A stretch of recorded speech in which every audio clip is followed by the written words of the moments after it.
Welcome back students. आपके 12:30 बज रहे हैं और नया नया वीडियो बनाने का जोश है तो नींद नहीं आ रही है। डियर स्टूडेंट्स, लास्ट वीडियो में हम लोगों ने सॉलिड का डेफिनेशन, उसके characteristics, classification on the basis of arrangement of particles discuss किया था। वीडियो छोटा रखने के लिए मैंने आधे में डिसकंटिन्यू किया उसको, तो आज हम इसको आगे कंटिन्यू करते हैं। आज हम क्रिस्टलाइन एंड एमरफॉस सॉलिड में डिफरेंस देखेंगे।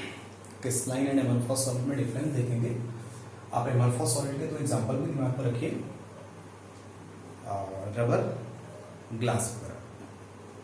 तो फिलहाल हम लोग आज क्रिस्टलाइन सॉलिड एंड एमरफॉस सॉलिड में बेसिक डिफरेंस देखेंगे।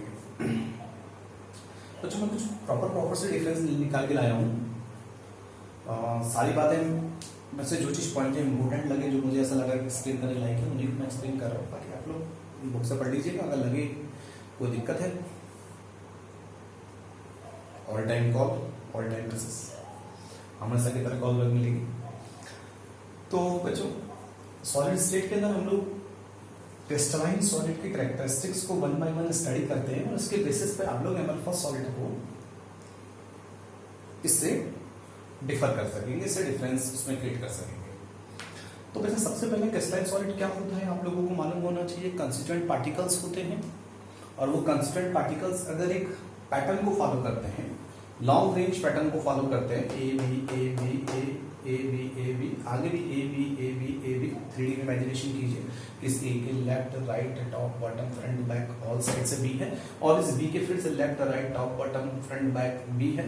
सेम ये चीज पैटर्न आपको 3D में continuously throughout the solid same मिल रही है। तो मैंने आपको बोल दिया कि ये क्या चीज है, क्रिस्टलाइन सॉलिड है। तो क्रिस्टलाइन सॉलिड का सबसे इंपॉर्टेंट और फर्स्ट कैरेक्टरिस्टिक यही है कि इसमें पार्टिकल्स का लॉन्ग रेंज ऑर्डर देखने को मिलता है, यानी कि constituent particle through out the solid एक डेफिनेट पैटर्न को फॉलो करते हुए मिलते हैं। पता कैसे चलता है मिलते हैं नहीं मिलते, वो हम आगे बात करेंगे। अब ऑब्वियस है कि जब ये लॉन्ग रेंज ऑर्डर है तो जो आपके एमरफॉस सॉलिड होंगे उनमें पार्टिकल्स का ऑर्डर तो होगा, बट वो लॉन्ग रेंज तक एक पैटर्न को फॉलो नहीं करेगा, शॉर्ट रेंज तक फॉलो करेगा। उसके बाद फिर डिसकंटिन्यूटी आ जाएगी, हो सकता है फिर फॉलो करे फिर डिसकंटिन्यूटी आ जाए, हो सकता है एक्स एक्सिस में फॉलो करे वाई एक्सिस में डिसकंटिन्यूटी आ जाए।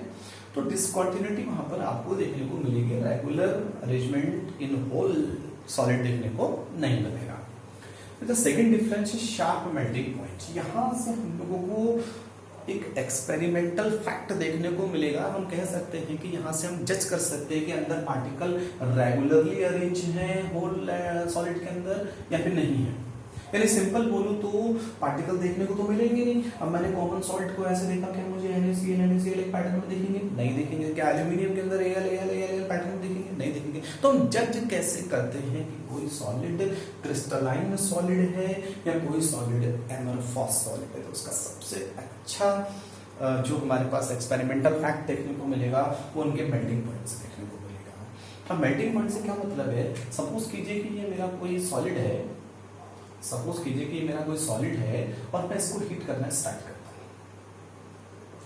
और जब मैं इसको हीट करना स्टार्ट करता हूं तो अबाउट 136 डिग्री सेंटीग्रेड टेम्परेचर ये आपका मेल्ट हो गया। मेरे पास एक सॉलिड था जिस सॉलिड को मैंने हीट करना स्टार्ट किया और 136 डिग्री सेंटीग्रेड टेम्परेचर पर मेरा सॉलिड मेल्ट हो गया।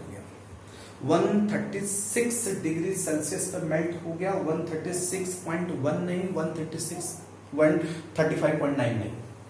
तो इसका मतलब ये डेफिनेट मेल्टिंग पॉइंट पर, डेफिनेट टेम्परेचर पर मेल्ट हो रहा है। तो इसका मतलब confirm it is crystalline solid. तो क्रिस्टलाइन सॉलिड का शार्प मेल्टिंग पॉइंट होता है। इसका मतलब ये है कि जितने भी क्रिस्टलाइन सॉलिड हम लोगों के पास नोन है उनमें मैक्सिमम क्रिस्टलाइन सॉलिड या बोला जाए ऑलमोस्ट सभी क्रिस्टलाइन सॉलिड किसी अपना अपना उनका एक मेल्टिंग पॉइंट होता है, जिस मेल्टिंग पॉइंट पे ओवरऑल पूरा का पूरा लेटेक्स एक बार में क्या हो जाएगा, मेल्ट हो जाएगा। क्या कभी आपने आइस को पहले हल्का हल्का सॉफ्ट होते हुए देखा है, तो उसके बाद लिक्विड फेज में चेंज होते हुए देखा है? नहीं। जब मेल्ट होगा तो एक बार में मेल्ट हो जाएगा, और जितना मेल्ट होगा, जितना मेल्ट नहीं होगा तो वो भी आपको सॉलिड देखने को मिलेगा। ऐसा नहीं कि उसको हम कंप्रेस करेंगे तो अब वो दबने लग जाएगा। तो इसलिए मैं आपसे बहुत सिंपल वर्ड में कहना चाह रहा हूँ कि कोई सॉलिड दिया हुआ है, कोई ठोस दिया हुआ है, उसको मैं हीट कर रहा हूँ। अगर हीट करने के बाद वो किसी पर्टिकुलर टेम्परेचर पर मेल्ट होता है तो कंफर्म अंदर पार्टिकल्स के बीच में रेगुलर अरेंजमेंट देखने को मिल रहा है। इसका मतलब हमारा सॉलिड कैसा सॉलिड है? क्रिस्टलाइन सॉलिड है। यानी कि with the help of melting point we can identify the nature of solid, as well as we can say that we can identify the arrangement of particle in the solid। Clear बच्चों? एमरफॉस solid का क्या है? अब suppose कीजिए कि मेरे पास फिर से एक सॉलिड है, बट ये प्लास्टिक है, और मैं इसको फिर हीट करना स्टार्ट करता हूं, तो क्या लगता है जब हम प्लास्टिक को हीट करते हैं तो वो सीधे लिक्विड फेज में आ जाता है कि पहले सॉफ्ट होता है, मुलायम होता है, फिर धीरे धीरे क्या होता है, और मुलायम होता है, फिर धीरे धीरे और मुलायम होता है, और एक बार वो ड्रॉपिंग करने लगता है, यानी कि मेल्ट हो जाता है। तो इसका मतलब है सॉफ्ट होना किसी एक टेम्परेचर पे स्टार्ट हुआ था, और कंप्लीटली लिक्विड फेज में बदलते बदलते उसने एक दूसरा टेम्परेचर ले लिया।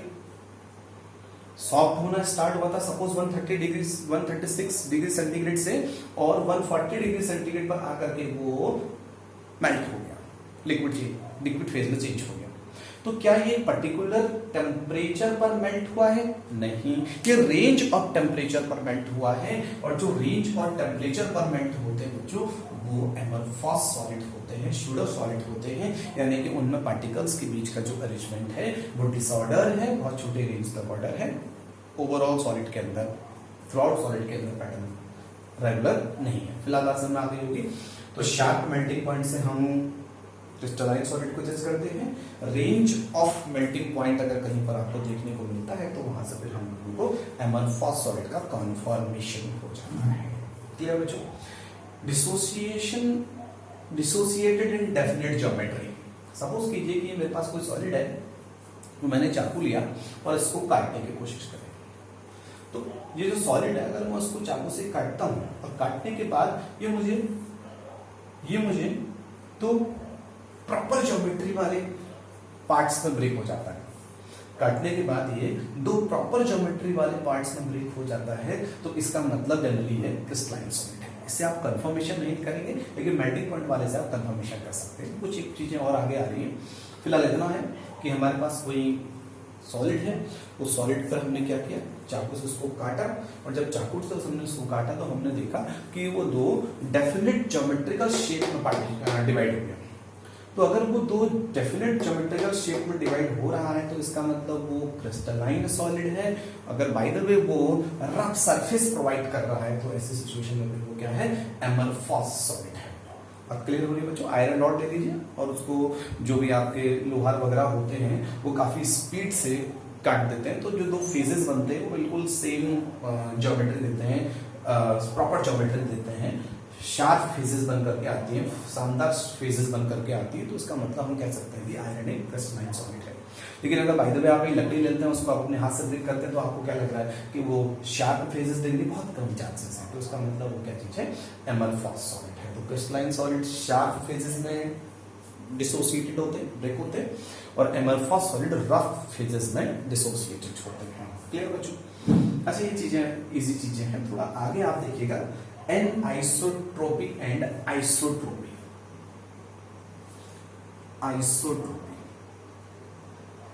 सब ऐसे अरेंजमेंट किया हुआ, बोर्ड भी हिल रहा है हमारा। आइसोट्रोपी, तो आइसोट्रोपी और एन आइसोट्रोपी का क्या मतलब है, इसको ऐसे समझो बच्चों। ये हमारे पास एक क्यूब है, सपोज कीजिए, डेफिनेशन बाद में आते हैं, और मैंने इसको यहां से हीट करना स्टार्ट किया, इस कॉर्नर से, और इस कॉर्नर से हीट करने के बाद मैंने एक बार इस डायरेक्शन में और एक बार इस डायरेक्शन में हीट फ्लो का मेजरमेंट किया, मैग्नीट्यूड ऑफ हीट फ्लो। ये हमारे पास कोई सॉलिड था, जिस सॉलिड को मैंने इस कॉर्नर से हीट करना स्टार्ट किया और इस डायरेक्शन में और इस डायरेक्शन में हीट फ्लो का मैग्नीट्यूड मेजर किया, यानी सिंपल लैंग्वेज में यहाँ को कितना हीट फ्लो हो रहा है, यहाँ को कितना हीट फ्लो हो रहा है, एक्सटेंट ऑफ हीट फ्लो। और मैंने ऑब्जर्व किया कि जितना हीट यहाँ फ्लो हो रहा है इस डायरेक्शन में, सिमिलरली यहाँ भी फ्लो हो रहा है, यानी कि flow of heat in both direction, यहां हम कह सकते हैं flow of heat in all direction same. तो ऐसी सिचुएशन में हम बोलेंगे कि हमारा जो मैटर है वो आइसोट्रोपिक मटेरियल है, आइसोट्रोपिक मटेरियल है। तो आइसोट्रोपिक मटेरियल का मतलब होता है जिसमें कोई भी फिजिकल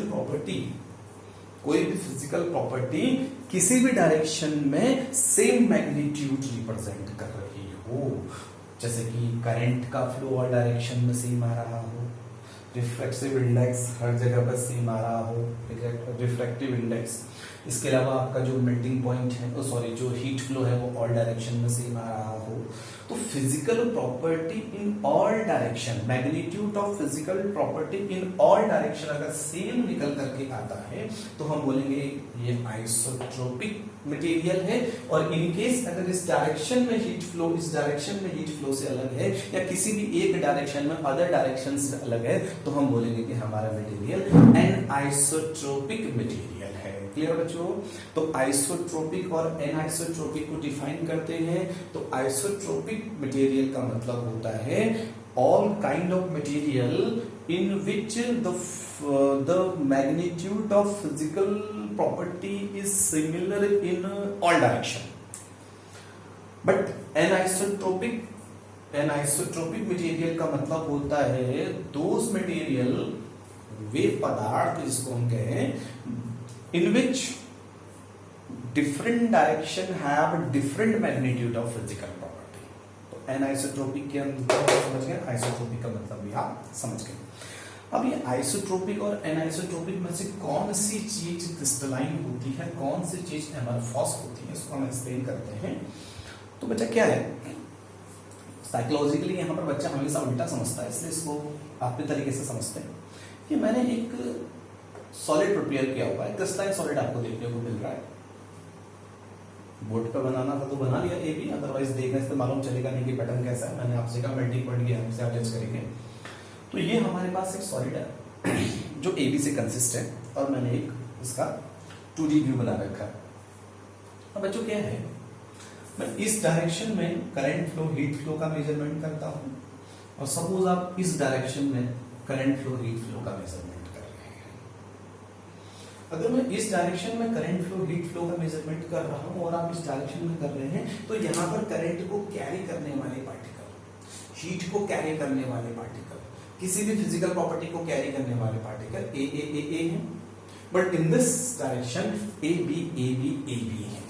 यानी कि इस डायरेक्शन में फिजिकल प्रॉपर्टी ट्रांसफर होगी by A B two different type of particles, two different type of constituent particles, but यहाँ पर ओनली ए क्या करेगा, फिजिकल प्रॉपर्टी को कैरी करेगा। तो ऑब्वियस है कि ए के अंदर फिजिकल प्रॉपर्टी को कैरी करने की जो प्रॉपर्टी है वो बी से बिल्कुल सेम तो हो नहीं सकती। हर किसी एलिमेंट का अपना एक नेचर, अपनी एक प्रॉपर्टी है। तो इस डायरेक्शन में हीट फ्लो, इस डायरेक्शन में करंट फ्लो या इस डायरेक्शन में रिफ्रैक्टिव इंडेक्स इस डायरेक्शन से अलग निकल करके आएगा। और जब दो अलग अलग डायरेक्शंस में फिजिकल प्रॉपर्टी अलग अलग आएंगी तो हम बोलेंगे हमारा मटेरियल कैसी प्रॉपर्टी शो कर रहा है, एन आइसोट्रोपिक प्रॉपर्टी शो कर रहा है। आई मीन जो एमरफॉस सॉलिड होते हैं वो एन आइसोट्रोपिक इन नेचर होते हैं। यानी कि ये भी एक एक्सपेरिमेंटल फैक्ट है बाय विच वी कैन जज the arrangement of constituent particle inside the solid.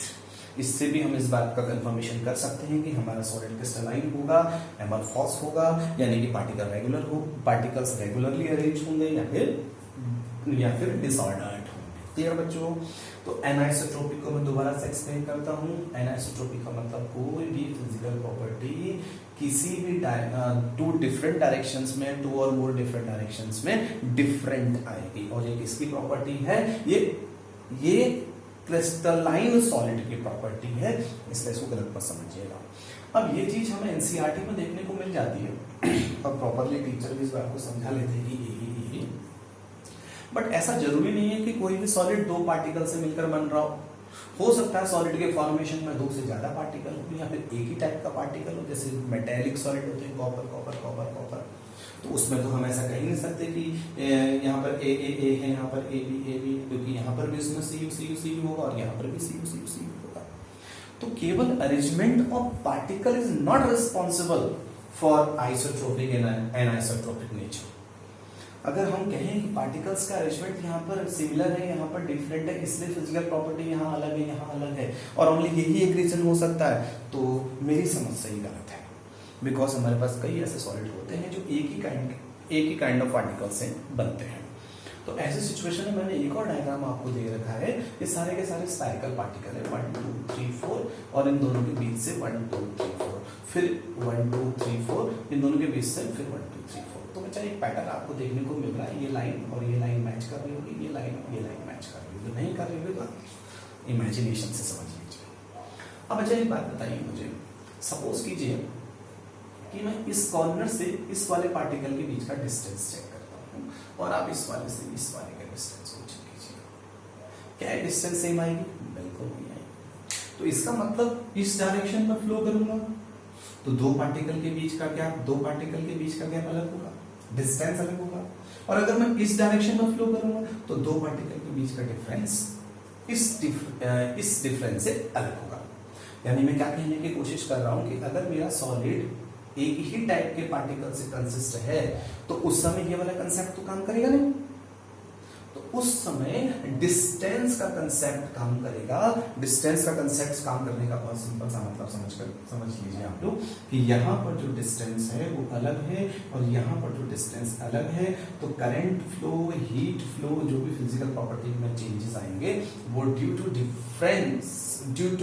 Distance differ हो जाएंगे, और जब ड्यू टू डिस्टेंस डिफर हो जाएंगे तो इस डायरेक्शन में फिजिकल प्रॉपर्टी का मैग्नीट्यूड और इस डायरेक्शन में फिजिकल प्रॉपर्टी का मैग्नीट्यूड अलग अलग आएगा। बच्चा जहां तक मैं समझता हूं आप लोग एनाइसोट्रोपिक नेचर को क्लियर कर चुके होंगे, और क्रिस्टलाइन सॉलिड का एनाइसोट्रोपिक नेचर हमने 2 पॉइंट्स से एक्सप्लेन किया। अगर फिर भी आप लोगों की दिक्कत है तो प्लीज व्हाट्सएप मी, कॉल मी। अब बच्चा देखिए, इसके बाद ये अगर एनाइसोट्रोपिक है तो ये आइसोट्रोपिक है। इसको आइसोट्रोपिक कैसे हैं कुछ बहुत सेटिस्फैक्शन के साथ क्लियर कर पाना पॉसिबल नहीं है। लोग इसमें जनरल से एग्जांपल देते हैं कि शादी में गए, भीड़ बड़ी, ये वगैरह वगैरह। मैं साइंस में बात करूं तो इन चीज़ों को हम पार्टिकल को एक आदमी कंसिडर करना बड़ा गलत सा लगता है। तो इसको हम ऐसे समझते हैं, सपोज कीजिए कि मेरे पास ये एक सॉलिड है, एमरफॉस सॉलिड है, तो बड़ा एमरफॉस की तरह बना देते हैं इसको। सपोज मेरे पास कोई एमरफॉस सॉलिड है और एमरफॉस सॉलिड है, तो यहाँ पर ये कंस्टिट्यूएंट पार्टिकल्स का डिसऑर्डर्ड अरेंजमेंट देखने को मिल रहा है, ये चीज। अब आप जानते हैं जो एमरफॉस सॉलिड है, एमरफॉस सॉलिड का नेचर कैसा है?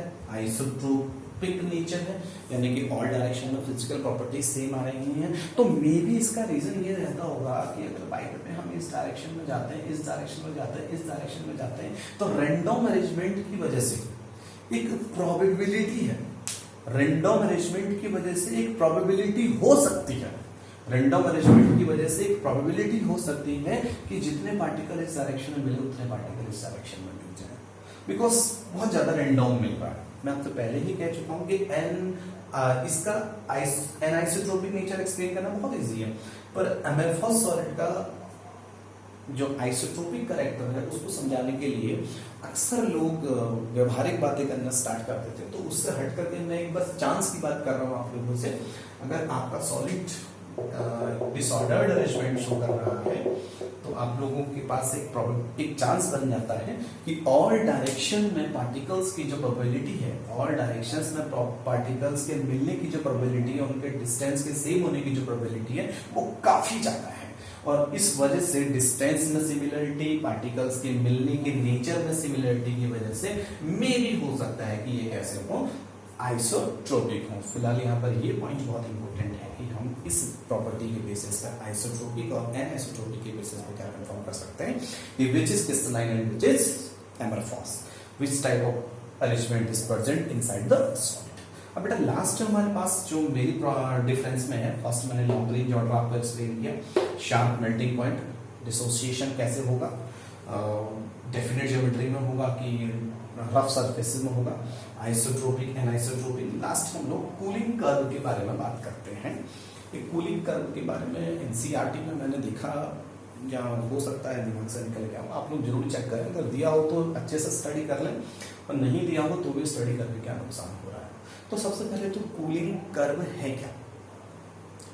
एक्चुअली बेटा इसको कूलिंग कर्व कहने से अच्छा ये है, सॉरी बेटा मैंने गलत है, इसको कूलिंग कर्व कहने से अच्छा है कि हम इसको फेज ट्रांसफर कर्व बोल देते हैं। Phase transfer curve, phase transfer curve यानी अवस्था परिवर्तन कर्व, फेज ट्रांसफर कर्व। अब देखिए क्या है फेज ट्रांसफर कर्व। सपोज कीजिए कि मेरे पास कोई एमरफॉस सॉलिड है, एमरफॉस सॉलिड,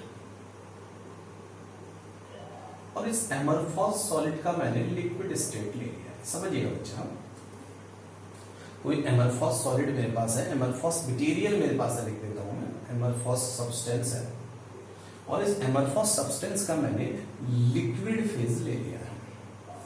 और इस लिक्विड फेज को मैं क्या कर रहा हूं, इसकी कूलिंग कर रहा हूं, इसको मैं ठंडा कर रहा हूं। तो जब मैं इसको ठंडा करूंगा तो टाइम बढ़ने के साथ इसके टेम्परेचर में डिक्रीजमेंट आएगा, मैं और टाइम बढ़ाऊंगा, टेम्परेचर में और डिक्रीजमेंट आएगा। तो जैसे जैसे टाइम इंक्रीज करता रहेगा इसका टेम्परेचर डाउन होता रहेगा।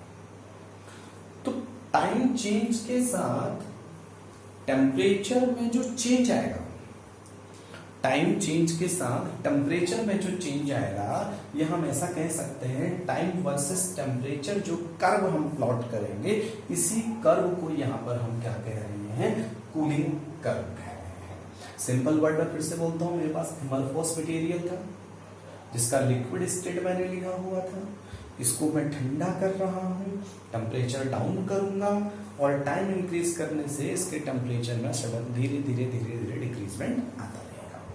तो टाइम में चेंज के साथ टेम्परेचर में चेंज के बिटवीन जो हम कर्व प्लॉट करेंगे, उसी कर्व को हम बोलेंगे कूलिंग कर्व या फेज ट्रांसफॉर्मेशन कर्व। यह हम लोगों को फिजिकल केमिस्ट्री में पढ़ना चाहिए था, लेकिन सिलेबस में फिलहाल नहीं है, फिर फर्स्ट ईयर में भी बहुत कम देखने को मिला।